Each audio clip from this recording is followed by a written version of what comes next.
وہاں پر ان کی فوج جو ہے وہ اچھی خاصی کو 11-12 لاکھ کے قریب ان کی نفری وہاں پہ موجود ہے. ان کا جو وکرانت ہے وہ سویا ہوا تھا پہلے, کیا وہ انٹرنیشنل بارڈر میں اپنے پانیوں میں سمندروں میں نہیں تھا؟ اور اسی طریقے سے جو پاکستان کے ساتھ ان کی ایئر بیسز ہیں جہاں بھی ہیں, تو کیا وہ سارے ان کے لوگ چھٹیوں پر گئے ہوئے تھے؟ مطلب یہ کیا مذاق ہے. 3 کمانڈز جو ہیں وہ پاکستان ہی کے لیے انہوں نے خصوصی طور پر ان کا تعین کیا ہوا ہے, پاکستان کے قریب جو ہے. السلام علیکم, میں محمد اکمل اور آپ دیکھ رہے ہیں ساؤتھ پنجاب ڈیجیٹل. آج ایک دفعہ پھر سے ہمارے ساتھ موجود ہیں سینئر تجزیہ کار خالد بیگ صاحب. السلام علیکم سر. جی وعلیکم السلام جناب. سر بتائیے گا, انڈین میڈیا کی جانب سے اور جو را کے اکاؤنٹس ہیں ان کی جانب سے رپورٹ کیا جا رہا ہے کہ آنے والے 72 گھنٹے میں جو انڈیا ہے وہ پاکستان پر دوبارہ سے اٹیک کرے گا, کیونکہ ان کے جو INS وکرانت ہے وہ ہم عریبین سی میں دیکھ رہے ہیں, اور پاکستان بارڈر کے ساتھ ساتھ ان کی جتنی بھی ایئر بیسز ہے انہیں ایکٹیو کر دیا گیا ہے. تو کیا حملہ ہوگا, کیا ہونے والا ہے انڈیا میں, یہ کیا کھچڑی پک رہی ہے؟ ان کا جو وکرانت ہے وہ سویا ہوا تھا پہلے, کیا وہ انٹرنیشنل بارڈر میں اپنے پانیوں میں سمندروں میں نہیں تھا؟ اور اسی طریقے سے جو پاکستان کے ساتھ ان کی ایئر بیسز ہیں جہاں بھی ہیں, تو کیا وہ سارے ان کے لوگ چھٹیوں پر گئے ہوئے تھے؟ مطلب یہ کیا مذاق ہے. وہ تو مستقل ہر وقت ایکٹیو رہتے ہیں, وہ بھی ایکٹیو رہتے ہیں, اور ان کے لیے ان کا مکو ٹھپنے کے لیے پاکستان ایئر فورس جو ہے وہ بھی ہر وقت تیار رہتی ہے, اور ہر وقت وہ تیاری کی اس حالت میں ہوتی ہے کہ وہ کوئی کارروائی کریں تو صحیح, کہ دیکھیں ان کا جواب کیا دیتے ہیں. یہ تو وہ صرف اپنے ہی لوگوں کو ایک لسی پلا رہے ہیں, ان کو ایک تسلی دے رہے ہیں مار کھانے کے بعد جو ان کو شکست اور ہزیمت ہوئی ہے. جو ٹرمپ ان کا اس نے ایک چھیڑ بنا لی ہے, اور وہ تعداد بڑھاتا ہی چلا جا رہا ہے, پہلے 5 سے 6, 6 سے 7, اور اب وہ کہتے ہیں 8 طیارے گرائے گئے ہیں. تو ان کے لیے شرمندگی کا باعث تو ہے ہی. بھئی ٹرمپ سے بات کریں, اسے کہیں یار غلطی ہو گئی تو معاف کر دے. مطلب ایک اس کا یہ کیا ہے کہ پروپاگنڈا کر رہے ہیں کہ کیا اس سے پاکستان کے لوگ ڈر جائیں گے؟ نہیں سر, یہ جو دلی میں وہ ایک دوبارہ سے فالس فلیگ آپریشن بنایا گیا ہے, اس کی مد میں یہ پھر سے آ رہے ہیں نا کہ ہم حملہ کریں گے, جس طرح سے پہلگام ہوا تھا. آج پھر جو امت شاہ ہے اس نے دوبارہ سے ایک جو میٹنگ ہے وہ کال کر لی ہے. کل بھی ہم نے دیکھا ایک میٹنگ ہوتی ہے. آج کی جو میٹنگ ہے اس میں ان کے جو انٹیلیجنس کے افسران ہیں, فورسز کے افسران ہیں, اور اس کے ساتھ ساتھ ہوم منسٹری کے تمام تر جو منسٹرز ہیں وہ بھی شرکت کر رہے ہیں. یہ پھر کیوں اتنا تام جام کر رہے ہیں؟ نہیں تو وہ کیا ان کے مقابلے میں یہ ان کے مغرب کی طرف جو ہے یہ کوئی نیپال ہے, بھوٹان ہے, سری لنکا ہے, یا مالدیو ہے, یا برما ہے, کمال کرتے ہیں. حد ہو گئی ہے. مطلب ہے کہ وہاں کے لوگ بھی کیا لوگ اتنے بے وقوف ہیں, انہوں نہیں پتا کہ پاکستان کی آرمی کی اسٹرینتھ کیا ہے, اور پھر کیا انہیں نہیں پتا کہ ان کے اپنے جو سنسیئر قسم کے ریٹائرڈ جو ہیں جن کے ویلاگ ہیں, ان کے جو جرنلسٹ اب بنے ہوئے ہیں ریٹائرڈ آرمی افسران کے, وہ باقاعدہ بتا رہے ہیں, وہ بار بار وارن کر رہے ہیں کہ بھائی آپ یہ مذاق کر رہے ہیں, آپ ہم جنگ کرنا ہی نہیں چاہتے. اس کی وجہ یہ ہے کہ آپ نے ابھی تک جو ہے جہاں بھی, اگر انہوں نے 2016 کی بات کرتے ہیں کہ 2016 میں آپ نے جو ہے سرجیکل سٹرائک کی تھی, اور پھر ساتھ معذرت بھی کی کہ جی ہم نے تو دہشت گردوں کے ٹھکانوں پر حملہ کیا تھا. یہی کچھ انہوں نے 2019 میں کیا, اور جی ہم نے دہشت گردوں کے ٹھکانوں پر حملہ کیا تھا. حالانکہ کوئی بھی نہیں مانتا, ان کا اپنا لوگ بھی نہیں مانتے. اور پھر 2016 میں تو انہوں نے پتہ نہیں کتنی نفری فوج کی جو ہے کمانڈوز کی اتار دی تھی لائن آف کنٹرول کے اورلی طرف آزاد کشمیر میں, اور انہوں نے وہاں ایسی کوئی آپریشن کی, اور اس کے بعد وہ سب جو ہے کسی کو نقصان ہوئے بغیر جو ہے ہر بندہ واپس بھی چلا گیا. مطلب ہے اس طرح کی سٹوری ہیں وہ فلمی انداز میں اپنے عوام کو لوری دینے کے لیے, انہیں بے وقوف بنانے کے لیے سناتے ہی رہتے ہیں. اور اس میں پاکستان کے عوام, ان کے لیے کوئی پریشانی والی بات نہیں ہے.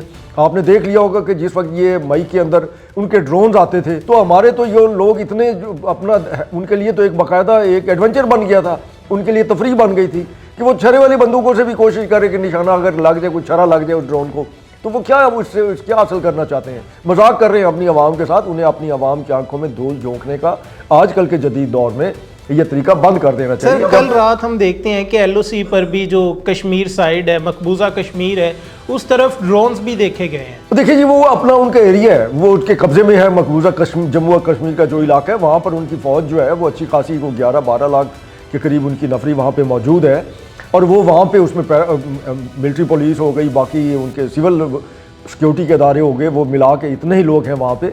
تو وہ جو مرضی کرتے رہے بھائی, وہاں پھرتے رہتے ہیں. وہ سارا ہر وقت تو وہاں پہ ایک چھاپے پڑ رہے ہیں, ہر وقت وہ ایک محلہ کالونی علاقہ وہ جو ہے وہ فوج جو ہے اس کو سیز کرتی ہے ہر طرف سے, اور اس کے بعد تلاشیاں شروع کر دیتی ہے. تو وہاں تو ان کی کارروائیاں جاری ہیں, اور وہ اگر ڈرون اڑا رہے ہیں تو اور کیا کریں. ان کے پاس اب اور طریقہ کیا رہ گیا کہ وہ اپنی عوام کو جھوٹ بولنے کے لیے یا اس طرح کی کارروائیاں نہ کریں, تو اور کریں کیا. مطلب ان کے پاس یہی ایک طریقہ رہ گیا نا. اور باقی جہاں تک پاکستان کی بات ہے تو پاکستان ہر لحاظ سے تیار ہے. ان کی دیکھیں, ایک تو ان کی جنوب ویسٹرن کمانڈ ہے, مطلب ہے اس کو آپ ساؤتھ ویسٹرن کمانڈ کہہ لیں, پھر اس کے بعد ان کی ویسٹرن کمانڈ ہے، پھر ناردرن کمانڈ ہے. یہ تین کمانڈ جو ہیں وہ پاکستان ہی کے لیے انہوں نے خصوصی طور پہ ان کا تعین کیا ہوا ہے، پاکستان کے قریب جو ہے. پھر ان کی سینٹرل کمانڈ ہے. یہ افغانستان کی طرف سے بھی وہ پریس کانفرنس کی جاتی ہے کہ ہم پاکستان کے ساتھ تمام تر جو تجارت ہے وہ بند کر رہے ہیں. تو ان کی جو تجارت تھی میرے خیال سے غالباً $500 ملین کی برآمدات. اور دیکھیے جی بات یہ ہے کہ کیا ہونے والا ہے؟ دیکھیے یہ جو افغانستان کے ساتھ تجارت ہے اس نے پاکستان کی معاشرت کو بھی نقصان پہنچایا اور معیشت کو بھی نقصان پہنچایا. تجارت کے نام پہ ان کے جو کنٹینر جاتے ہیں ان میں ٹروپر جاتے ہیں، ان میں لینڈ کروزر جاتی ہیں اور ان میں وہیکلز جو ہے تیار شدہ وہ جاتی ہیں اور وہاں سے پھر سمگل ہو کے ادھر پہنچا دی جاتی ہیں. مطلب وہ جو ٹریڈ ہے وہ تو ایک سراسر پاکستان جو ہے اگر یہاں سے اجازت دیتا ہے، اور وہ ایک ناانصافی ہے. اس کی وجہ یہ ہے کہ شروع سے اگر آپ کو یاد ہو یا ابھی بھی آپ پرانی معلومات لیں تو پشاور میں، کوئٹہ میں ہر جگہ باڑے کھلے ہوئے تھے. اور وہ کیا تھا کہ وہ جو افغانستان سے سمگل مال جو تھا وہ پاکستان لایا جاتا تھا. بھائی اتنی تو افغانستان کی آبادی نہیں ہے جتنا وہاں پہ وہ ٹریڈ کے نام پر براستہ کراچی، قاسم پورٹ وہ اپنا سامان منگا لیتے ہیں اور وہ جاتا کہاں ہے. اور اگر ٹریڈ بند ہوتا ہے تو اس کا سب سے زیادہ نقصان جو ہے افغان عوام کو ہے، افغانستان کو خود ہے. وہ کہتے ہیں جی 3 مہینے کے لیے ٹریڈ بند کر دیں. 3 مہینے کے لیے کیوں گی؟ آپ کہیں نا کہ ہم مستقل بند کر رہے ہیں، ہم اپنا جو ایک دار و مدار ہے پاکستان کے اوپر ختم کر، تو اس طرح کا اعلان کریں کہ 3 مہینے کے لیے بند کر رہے ہیں. تو کیا سمگلنگ رک گئی ہے اس عرصے میں؟ مطلب یہ فراڈ ہے انہوں نے بھی بنایا ہوا ہے، وہی انڈیا کے ساتھ مل کے، اور ایک وہ بھی وہی ڈرامہ کر رہے ہیں جیسے انڈین جو ہے پاکستان کے خلاف پروپیگنڈے بیس کرتے ہیں. حالت یہ ہے کہ یہاں پر جو افغانی ہیں یہاں پہ کاروبار کر رہے ہیں، یہ ویڈیوز آ چکی ہیں، سوشل میڈیا پر زیر گردش ہیں. ان سے جب بات کی جاتی ہے کہ آپ افغانی ہیں یہاں کاروبار کر رہے ہیں تو ٹیکس، انہوں نے کہا جی ہم پاکستان کو کیوں ٹیکس دیں؟ تو کیا افغانستان کے اندر کسی پاکستانی تاجر کو اجازت ہے کہ وہ ریسٹورنٹ بنائے، کوئی کاروبار کرے اور افغان گورنمنٹ کو ٹیکس نہ دے؟ اور یا تو کھلے کام کرتے ہیں یہ سارا کچھ. سر ان کے جو تھوڑا بہت زر مبادلہ آ رہا تھا، پاکستان ان کا کوئلے کا سب سے بڑا خریدار تھا، پھر ان کی سبزیاں تھی، ان کے ڈرائی فروٹ تھے، وہ اب کہاں جائیں گے؟ یہ لوگ ان کا ذخیرہ کر کے بھی کیا کر لیں گے؟ او بھائی جو آپ کا ڈرائی فروٹ افغانستان سے آتا ہے، اگر مثال کے طور پہ وہ یہاں 1000 روپے اس کی مالیت ہے تو دبئی میں 200 روپے ہے. تو ہمیں تو اس طریقے سے بھی لوٹ رہے ہیں وہ. تو دبئی والے جو ہیں وہ ان کے چاچے بابے لگتے ہیں کہ وہاں پر وہ سمندر پار جو ہے وہاں پر اس کی مالیت جو ہے وہ 200 روپے ہے. تو ہمارے سے وہ فالتو کس لیے پیسے لیتے ہیں؟ یہ سمگل ہو کے آ رہا ہے اور یہاں ایکسپلائٹیشن کر رہے ہیں. اور یہ آج سے نہیں، افغانیوں میں ان کے پاس ہے کیا اور یہ کیا بیچتے ہیں، وہ کیا کہتے ہیں، وہ ان کے پاس ہے کیا سوائے افیون کے، سوائے ناجائز اسلحہ کے؟ شروع سے یہ دھندا کر رہے ہیں سارا. اور ہمارے ہاں جو کلاشنکوف کلچر آیا، ہمارے ہاں جو ہیروئن کلچر آیا، کہاں سے ہے؟ ہمارے معاشرے میں تو ہمارے نوجوان اس نشے کی لت میں مبتلا نہیں تھے. ہمارے ہاں تو یہ آئس اور اس کی جدید ہیروئن کی شکلیں اور یہ جو نئی انہوں نے ایجاد کی ہیں، اور موبائل فیکٹریاں وہاں پہ ان کی، کہ وہ جو ہیروئن بنانے کے لیے یا آئس بنانے کے لیے باقاعدہ انہوں نے چھوٹی ویگنوں کے اندر سامان رکھا ہوا ہے، اس میں افین اور اس کا استعمال کرتے ہیں اور وہ بنا لیتے ہیں. اور وہ باقاعدہ ان کا دھندا ہے. وہاں پہ وار لارڈز ہیں. وہ وار لارڈز کیا ہیں؟ دنیا میں کون سا ملک ہے جہاں پر وار لارڈز ہوں؟ افغانستان میں وار لارڈز ہیں.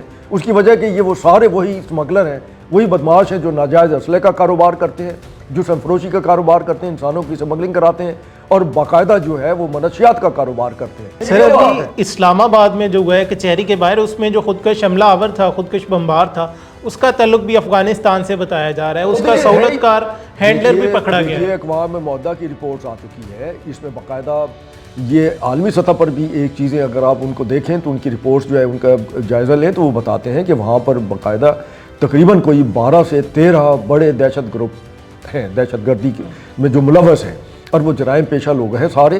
اور پھر اس میں القاعدہ جیسی تنظیم جو ہے، ISIS جو ہے، وہ ان کی سرپرست ہے، وہ بھی ان کو معاونت کرتی ہے. اور اب تو ابھی ریسنٹلی جو اقوام متحدہ کی طرف سے رپورٹ آئی ہے اس میں تو یہاں تک بھی بتایا گیا ہے کہ القاعدہ جو ہے وہ سپورٹ کر رہی ہے اس وقت جو ہے افغان عبوری حکومت کو.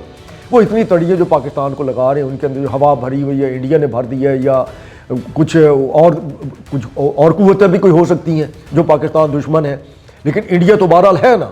تو وہ صاف ظاہر ہے وہ اس طرح کی دھمکی ہمیں نہیں دے رہی. 11 سپٹمبر تھا جس وقت یہ کارروائی ہوئی اور پاکستان نے پھر وہاں کچھ دہشت گردوں کے ٹھکانوں کو نشانہ بھی بنایا، جس کے بعد انہوں نے خود کہا کہ ہم جو ہے مذاکرات کرنا چاہتے ہیں اور امن چاہتے ہیں. اور وہ مذاکرات دیکھیں وہ ابھی تک امن کی طرف نہیں آ رہے. اور پاکستان کا مطالبہ کیا ہے بھائی؟ پاکستان کا کیا مطالبہ ہے؟ جتنے مذاکرات ہیں ایک ہی مطالبہ ہے نا کہ افغانستان جو ہے مہربانی کرے اور پاکستان میں جو دہشت گردی کرنے کے لیے وہ بھیج رہا ہے، یہ دہشت گردی کا سلسلہ بند کیا جائے، ایک ہی مطالبہ ہے۔ اب حملہ کیا جاتا ہے انڈیا کی جانب سے، کوئی فالس فلیگ آپریشن بنایا جاتا ہے، ہمارا جو رسپانس ہوگا وہ کیسا ہوگا؟ انتہائی خوفناک ہوگا انڈینز کے لیے۔ انڈین کو یہ ذہن میں رکھنا چاہیے، انڈیا کی عوام کو، انڈیا کی جو پولیٹیشنز ہیں ان کو، کانگریس یہی بات کر رہی ہے، انڈین اپوزیشن یہی بات کر رہی ہے، اور باقاعدہ کچھ ویلاگز اس طرح کے بھی آئے ہیں جس میں جو بی جے پی کے لوگ ہیں وہ بھی پریشان ہیں، جو جن کا تعلق ہندوتوا سے نہیں ہے وہ بھی پریشان ہیں کہ یہ ہمارے حکمران کر کیا رہے ہیں، مطلب کیوں ہمیں تباہ کرنے پر تلے ہوئے ہیں۔ انہیں اندازہ نہیں ہے کہ وہ جو ہے وہ اس وقت پاکستان اکیلا نہیں ہے، پاکستان جو ہے وہ اس کو پوری دنیا پاکستان کے ساتھ ہے، پاکستان کے موقف کے ساتھ ہے۔ کیا انڈیا کو یہ نظر نہیں آ رہا؟ وہ حملہ کرے گا تو اس کا آپ کا خیال ہے کہ وہ سارے جو ہیں وہ غیر جانبدار رہیں گے؟ اور پھر جو ٹیکنالوجی، وہ باقاعدہ انڈیا کیا عالمی سطح پر بھی اس چیز کو ریکگنائز کیا جا رہا ہے کہ وہ جو آپریشن سندور کے دوران پاکستان نے جو ان کا تندور بنایا تھا اور ان کا جو بیڑا غرق کیا تھا، اس میں اصل جو لڑائی تھی وہ ٹیکنالوجی کی تھی، اور اس میں باقاعدہ وہ کہتے ہیں کہ 10 سال لگیں گے اس سطح تک پہنچنے کے لیے انڈیا کو۔ اگر انڈیا کو وہ 10 سال لگیں گے اس ٹیکنالوجی اور اس کے استعمال اور اسے بروئے کار لانے کے لیے، تو ان 10 سال کے عرصے میں پاکستان بھی تو آگے کہیں پہنچ چکا ہوگا نا۔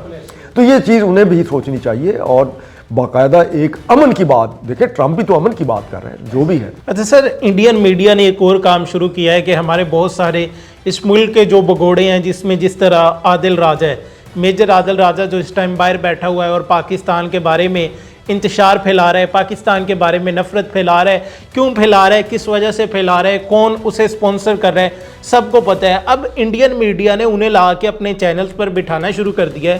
دیکھیں بات یہ ہے کہ پاکستان کا میڈیا، چاہے وہ سوشل میڈیا کی سطح پر ہو یا ہمارے نیشنل ٹی وی چینلز ہوں، اخبارات ہوں، انہوں نے کبھی بھی غیر ذمہ داری کا مظاہرہ نہیں کیا۔ بالکل ایسے ہی ہے۔ انہوں نے کبھی کوشش نہیں کی کہ وہ جھوٹ اور ایک مبالغہ آمیزی کر کے اور ایک ایسے ہی خبر دی جائے جس کا سر پیری کوئی نہ ہو اور ہوا میں باتیں چھوڑی جائیں۔ تو اگر وہ عادل راجہ جیسے لوگ یا اس طرح کے باقی لوگ جو ہیں ان کے اگر ذاتی کوئی رنجشیں ہیں تو اس کا مطلب یہ نہیں ہے کہ وہ پاکستان کی سلامتی ہی کے در پہ ہو جائیں۔ یہ انہیں بھی سوچنا چاہیے کہ اور کچھ بھی نہیں تو ان کا ایک وطن تو ہے نا۔ اس طریقے سے اور بہت سارے لوگ ہیں جو باقاعدہ یہاں سے بھاگے، اور بہت سارے تو ایسے بھی ہیں انڈیا میں جو اس وقت پاکستان کے خلاف باقاعدہ انڈیا کے اندر بیٹھ کر ٹی وی چینل پہ بات چیت کرتے ہیں، اور وہ باقاعدہ ہندو مت اختیار کر چکے ہیں، اور یہ باقاعدہ وہاں پہ انہوں نے مہم چلائی ہوئی ہے۔ بھئی کوئی ہے وہ اگر وہ اپنا مذہب جب تبدیل کرتا ہے، مرتد ہوتا ہے، تو آ جائے ہمارے پاس، ہم اس کو لک آفٹر کریں گے۔ بھئی ان کی کیا حیثیت ہے؟ اب وہ اگر وہ بول بھی رہے ہیں تو یہاں انہیں کوئی نہیں سن رہا۔ یہاں کے جو زمینی حقائق ہیں وہ بدل چکے ہیں، وہ باہر بیٹھے انہیں نہیں پتہ۔